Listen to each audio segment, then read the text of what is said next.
खलीफा के हम हैं खलीफा हमारा, वो दिल है हमारा आका हमारा, हमारा हमारा खलीफा हमारा, वो दिल है हमारा आका हमारा, वो दिल है हमारा आका हमारा.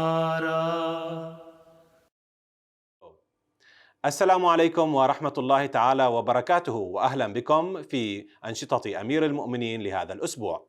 يشرفنا أن نقدم لكم أبرز ما جاء في اللقاءين الافتراضيين مع الخدام والأطفال من الولايات المتحدة الأمريكية. وإضافة إلى ذلك، ألقى أمير المؤمنين الكلمة الختامية للندوة السنوية للجمعية الدولية للمهندسين والمعماريين الأحمديين.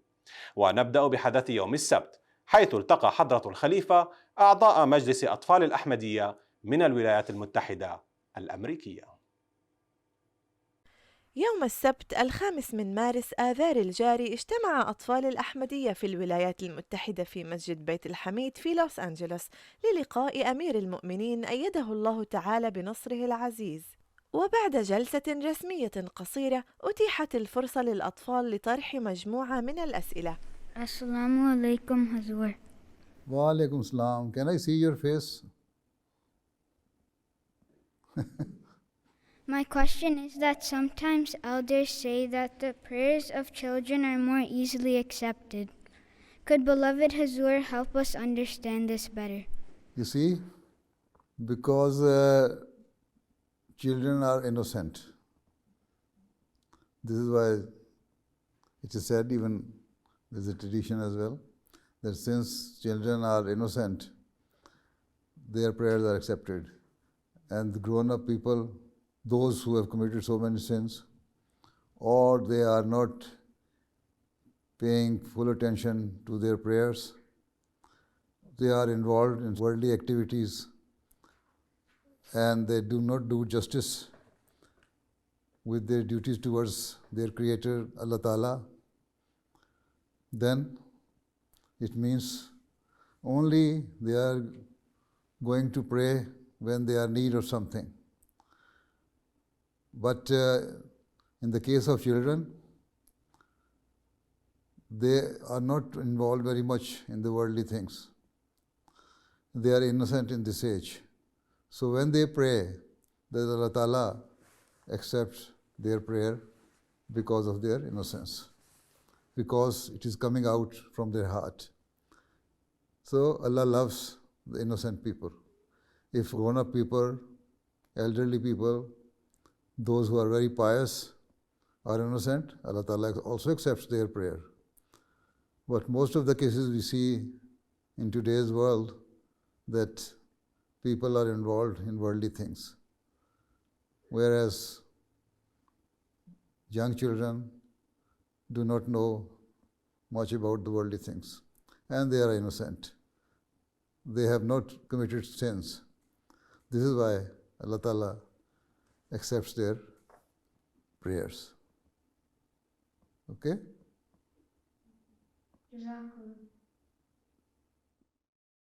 Can beloved Hazur please explain the difference between arrogance and confidence, and how can one make sure that he is not being arrogant? What is arrogance? You know what is arrogance? A part of arrogance I feel is being overconfident in certain Not overconfidence. That when you think that whatever you are saying is correct and whatever other people are saying is wrong. It is not wrong to think that you are right, but it is wrong to behave in a way that shows that you cannot tolerate the opposition.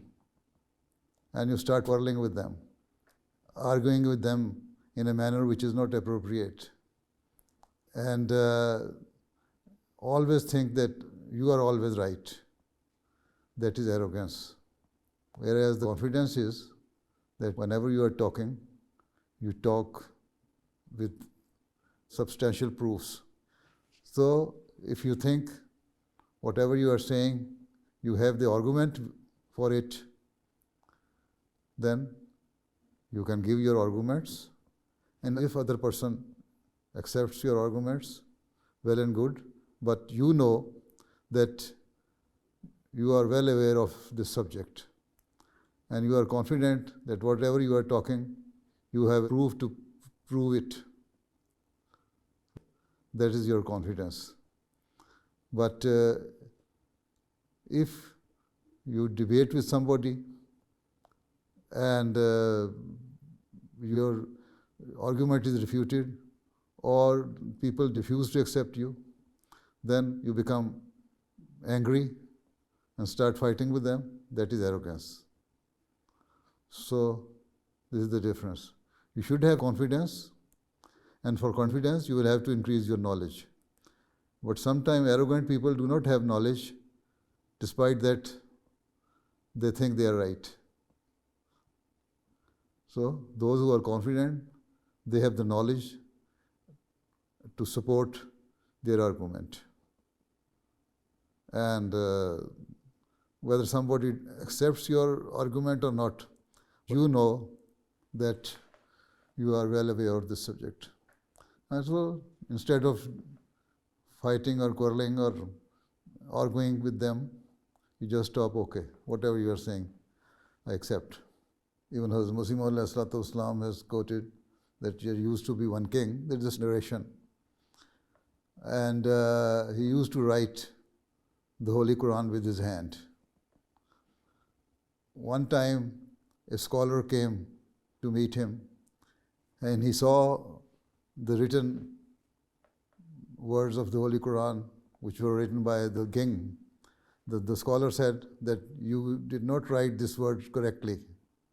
The king just encircled that word. And when that so-called scholar left, the king just erased that circle. The people sitting with him asked that, why did you encircle the word, and now you have erased it? The king said, I wrote it correctly. I was right.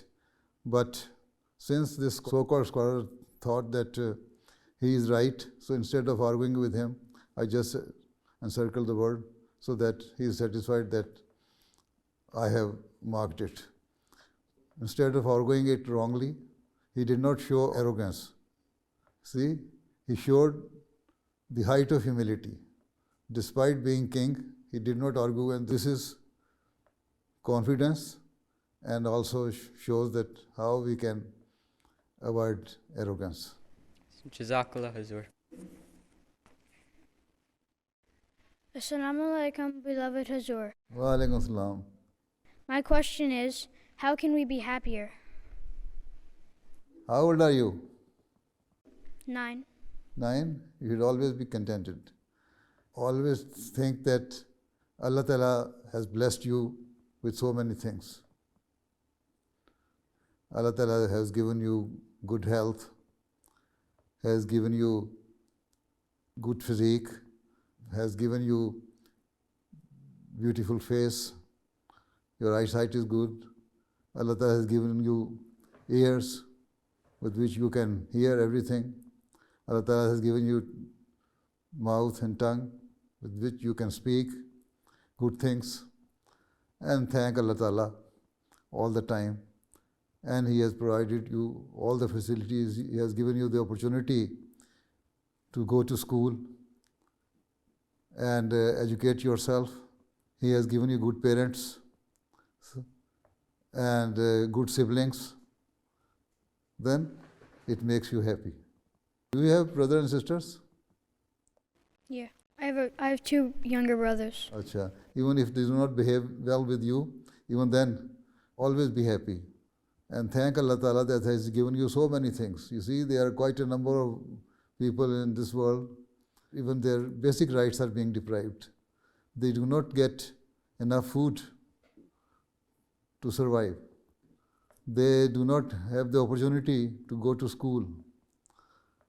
Sometimes they drink dirty pond water, whereas you are drinking bottled water or clean water from your tap. So, if you think that how Allah Ta'ala has blessed you with so many things, so we'll be happy.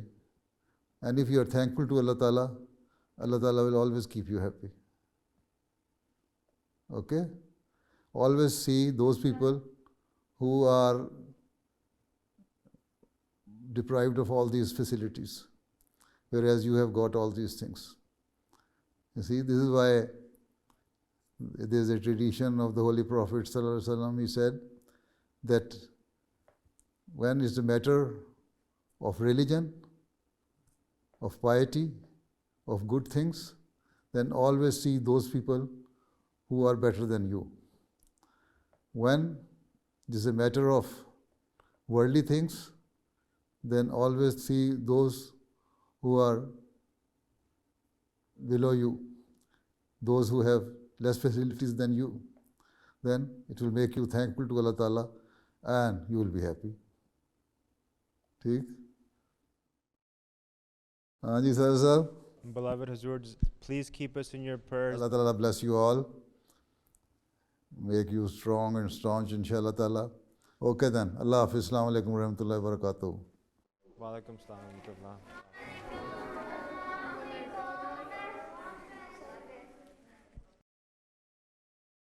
وفي وقت لاحق من ذلك اليوم ألقى حضرة خليفة المسيح الخامس أيده الله تعالى بنصره العزيز الخطاب الختامي في الندوة الدولية لجمعية المهندسين والمعماريين الأحمديين، وحذر خلال خطابه من العواقب الوخيمة والبعيدة المدى في حال تصاعد الوضع في أوكرانيا، وقال إنه في حال اندلاع حرب عالمية سيكون من واجب المسلمين الأحمديين السعي لإعادة بناء المجتمع.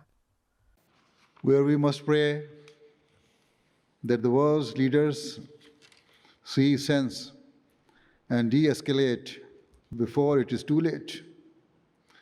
We must also stand ready to play a leading role in rebuilding society if, God forbid, such horrific circumstances ever come to pass. Certainly, in the aftermath of such a war, humanity will face the monumental challenge of rebuilding the world piece by piece. And it will be our duty as Ahmadi Muslims to be at the forefront of that effort. If, God forbid, the world's political powers remain bent on forcing the world into a blazing fire of warfare and destruction, it will be our task as Ahmadi Muslims to be there to pick up the pieces and to apply cooling balm upon the scorching wounds of mankind and society. It will be our obligation and duty to strive to rebuild society and to save mankind from further turmoil and sorrow. وفي اليوم التالي التقى أعضاء مجلس خدام الأحمدية في الولايات المتحدة الأمريكية أمير المؤمنين، وأتيحت لهم الفرصة لطرح الأسئلة. My question is, how can a Qadim who struggles with the clash of the Western culture he was born into and the Eastern culture of his parents solidify his identity as the product of both and continue to be a good Ahmadi Muslim? Islam is a universal religion. And then if Islam claims that it is a universal religion, then there should not be any question of culture there. People of different cultures will join Islam, right? If you convert the whole of United States or majority of Americans into Ahmadiyyat, then will they adopt your Asian culture? No. They will only follow the teachings of Islam. And the teaching of Islam is that you should discharge your rights you owe to your Creator, towards Allah Ta'ala. That is, worship Him as has been prescribed in the Holy Quran. or as has been told to us by the Holy Prophet ﷺ, or has been practiced by the Holy Prophet ﷺ. Secondly, to follow the commandments and injunctions of the Holy Quran, right? So it is not a matter of culture. Don't try to impose your culture on people. This is why the new converts always feel uncomfortable when they come to your company, when they come to your meetings. You are trying to impose your Asian culture on them. No. Try to tell them what are the teachings of Islam. And this is the religion, this is the culture. You have your own traditions. There are quite a number of Asian traditions which are contradictory to the teachings of Islam. That does not mean that Islam teaches those things. There are so many innovations which have been created in the teaching of Islam, which has nothing to do with the teaching of Islam. That is the culture. So, if you are offering 5 daily prayers,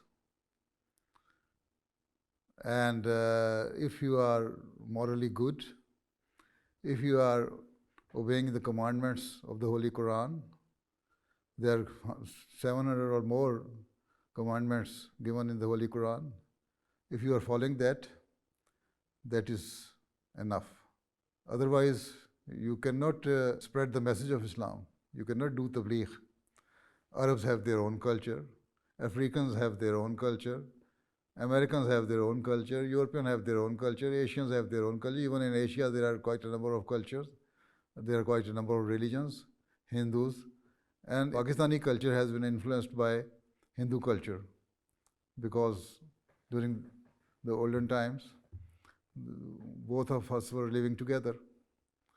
So, always see what is the true teaching of Islam.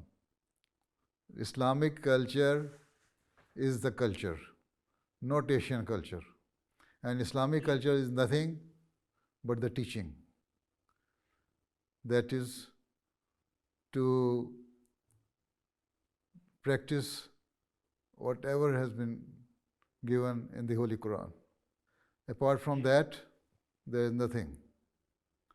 If you are offering 5 daily prayers, if you are reading the Holy Quran, if you are morally good, if you are following the commandments of the Holy Quran, if you are not corrupt, if you are giving due respect to your parents, to your elders, if you are honest to the nation, if you are working hard wherever you are working, if you are a student, you are working hard to become a good student, then that is the culture and that is the teaching. Apart from that, nothing. If you are an Ahmadi and if you are following the guidance given to you by the Khalifa of the time, and you are fully obedient to him, you are honoring the condition of Bai'at, you are honoring and respecting the status of Bai'at, then you are a good Ahmadi, Muslim, and that is your tradition, that is your culture, that is your teaching. Okay? Right? Okay. Beloved Huzur, certain scientists and doctors say that homeopathic and herbal medicine merely acts as a placebo and does not have an impact on curing illness. As Ahmadis, how should we respond? And what sources are there to learn more on the effects of homeopathic medicine on the body? This is the propaganda of modern days doctors or researchers who give more emphasis on allopathic medicine, that homeopathic just leaves a psychological effect. It has nothing to do with the treatment. In olden days, these native and herbal medicine were being used for curing the patients. And there were quite good and promising results of those treatments. Even in homeopathic, I have seen on myself, I'm just indifferent with regards to the medicine. I did not believe that it has a miraculous effect on me, or it can leave any miraculous effect on me. I just take it as a medicine, and my ailment is cured. It is wrong to say that there is no research. There are quite a number of doctors and researchers in homeopathic in France and Germany who are doing research on it. And even in India, they are introducing new medicines. So we don't know which of the medicine is good for us. If you believe that the healer is Allah Ta'ala, then Allah Ta'ala can heal with any of the medicine. And we don't know which of them is good.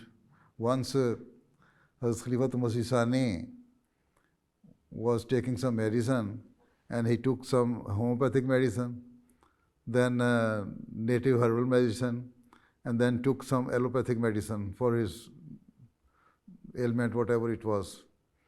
So somebody was sitting beside him. He asked him, Hazur, you have taken 3 medicine. How do you know which will affect? He said, I don't trust in any one of them. I only trust Allah Ta'ala, and I know He is the healer. And I only know that I don't know. I am not the person who has the knowledge of the unforeseen. Allah Ta'ala knows better. And I don't know which of the medicine can work on me. So this is why I have taken all. So if Allah Ta'ala has given the quality of healing in homeopathic, then it will work. If it has given to allopathic, then it will work. If Allah Ta'ala has given the quality of healing in native medicine, then it will work. It is not a matter of our faith that homeopathic is the only medicine which works. But the matter of the faith is that we should believe in Allah Ta'ala, and we should believe that He is the healer. Right?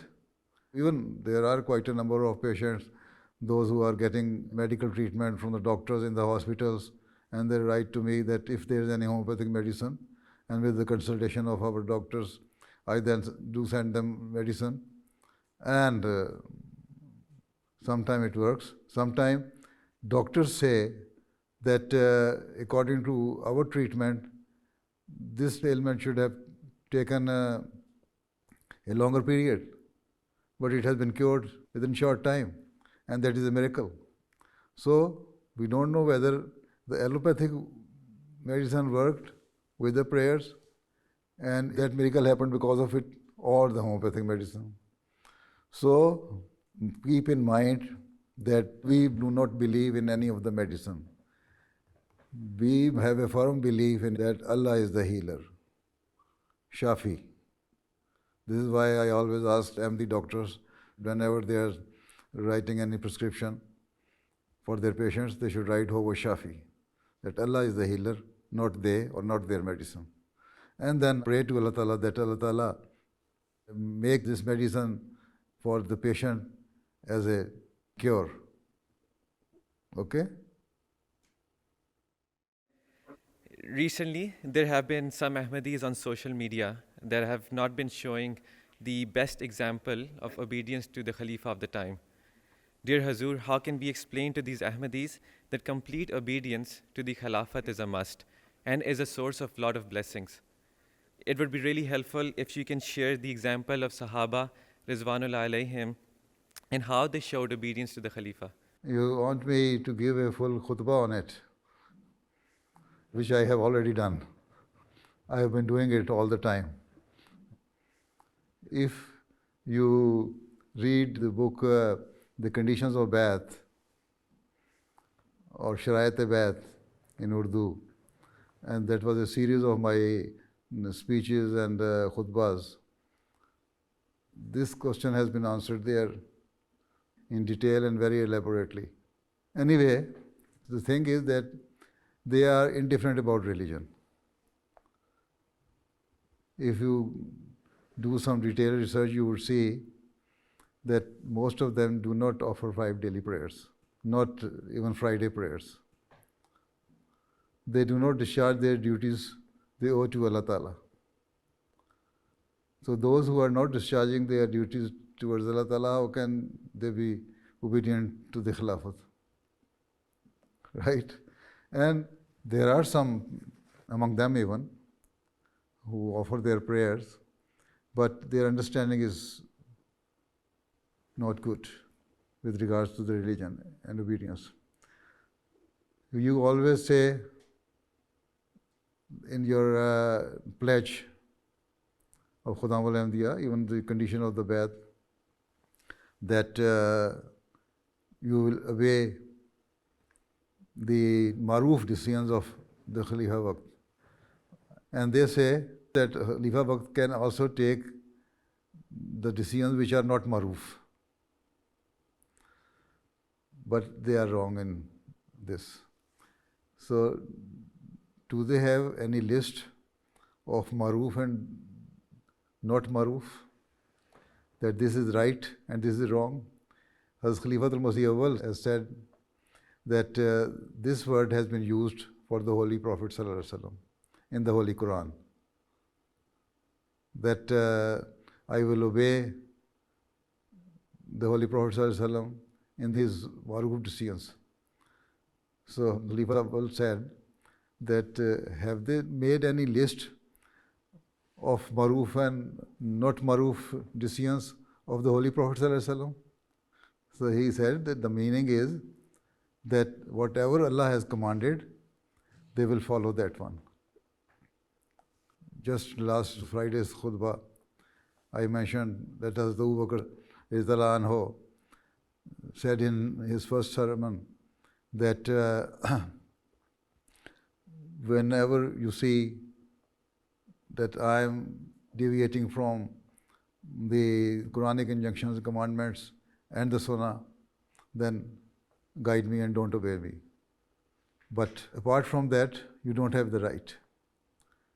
So that means Khalifa of the time always guides you according to the teaching of the Holy Quran, commandments given in the Holy Quran and the Sunnah. And once he gives the directives or guidance to you according to the Quran and the Sunnah, then you don't have any excuse to say we disobey. Either you prove that your commandments, your order, your guidance is against the teaching of the Holy Quran and the practice of the Holy Prophet ﷺ, that is Sunnah, or obey it. If you say that it is not in the Holy Quran and has never been practiced by the Holy Prophet ﷺ, then you will have to give the proof of it. And for that you will write to Khalifa of the time. Instead of just talking and giving loose comments on social media. This is the right way. Even I remember in my first or second khutbah, I said that whenever you see something wrong in me, you ask me and try to correct me. If I think that whatever I said was right, then I will give you the proof that I was right. If you are right, then I will correct myself. But you don't have the right to talk here and there. That was my first or second sermon after Khilafat. So even I have said this thing. Right? So, maroof means anything which is according to the Quran. There is a narration, the hadith, that once a group of Sahaba was sent for an expedition, and on the way they lit the fire there. The commander of that group said that jump into that fire. Some of them said, okay, we should jump because this is the order that we should obey the commander, obey the Amir. And the others say, no, it is a suicide. We shall not do it. And there were some people who were ready to jump into the fire. Then commander said, oh no, they are becoming serious. He stopped and no, I was just joking. When they came back and narrated this story to the Holy Prophet ﷺ, the Holy Prophet ﷺ said that if you had done that, you had done wrong, you had done suicide. This decision of the commander was not maroof and not according to the teaching of Islam and the commandments of Allah Ta'ala. And those who refused to do it, they took right decision. And those who were ready to jump into the fire, they were wrong. And commander was also wrong by giving this decision. So this is the thing, that any decision which is against the teaching of Quran and the Sunnah is not maroof. And you have the right to disobey it. But the decision which is according to the Quran and Sunnah, you have to obey it. Right?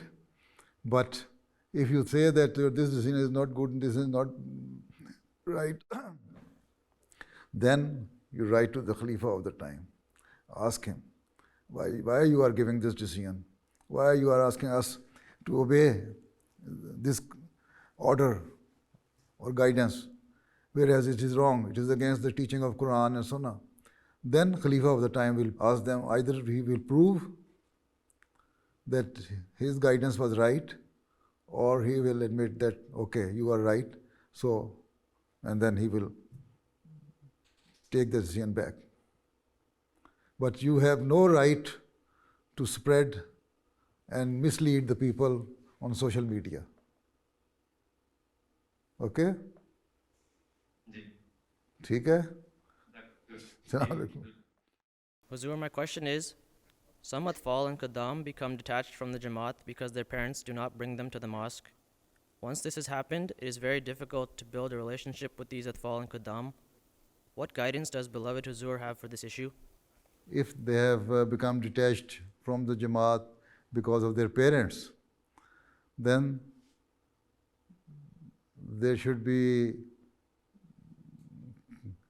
combined and consolidated effort by this Jamaat system, Ansarullah and Khudamul Ahmadiyya, to do the tarbiyat of those parents or elders. They should try to remove the grievances they have, because parents are normally detached from the Jamaat because of their personal grievances with the office bearers. If office bearers are good, they will also change. So this is the duty of office bearers, that they should remove the doubts and grievances they have in their minds. Once they are reformed, then children will also be reformed. But at the same time, Khudamul Ahmadiyya and Al-Fadl Ahmadiyya should make a plan that they should have personal attachment or friendship with those Atfal and Khudam. So not only ask them to come to the mosque or come to the meetings and ijtimas, but if you have any playground and you are gathering there to play football or any other game, you want to ask them that, yes, you can come there to play with us. So once they start coming to you, they will attach to you to some extent. And with the passage of time, they will also improve their relation with the Jamaat and with you. So all your Khudamul Ahmadiyya office bearers should also form a team, so that those people who are not very much attached to the Jamaat, they should try to make personal contacts with them. In this way, they will come close to you. Right? But before that, a consolidated effort should be made by the whole system of the Jamaat, the mainstream Jamaat and auxiliary organizations, to remove the grievances and doubts of their parents. And Lajna as well. If they are reformed, then they themselves attached to the Jamaat, then children will also start coming to the mosque. Otherwise, it is quite possible that you might be successful in attaching the children, but after some time their parents ask them to, no, you are not allowed to go to the mosque. So if they are children of the age of 15 or below, if they are above that, then they can have their own decision. But as I have said, that we have to reform the whole family. And for that, we have to make some concerted effort. Right? Assalamu alaikum. Anji Sadr Sahab, now time is over. I think quite a number of questions have been answered. I can see very pious faces, those who are sitting here. They are good-natured Khuddam al-Ahmadiyya, mashallah. Allah Ta'ala strengthen them in their faith and make them the good asset for the Jamaat and for their nation as well. Okay? Assalamu alaikum wa rahmatullahi wa barakatuh.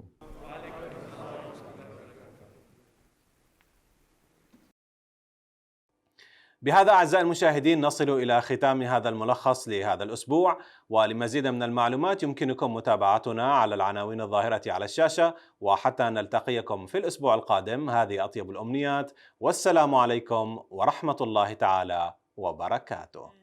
खलीफा हमारा वो दिल है हमारा आका हमारा।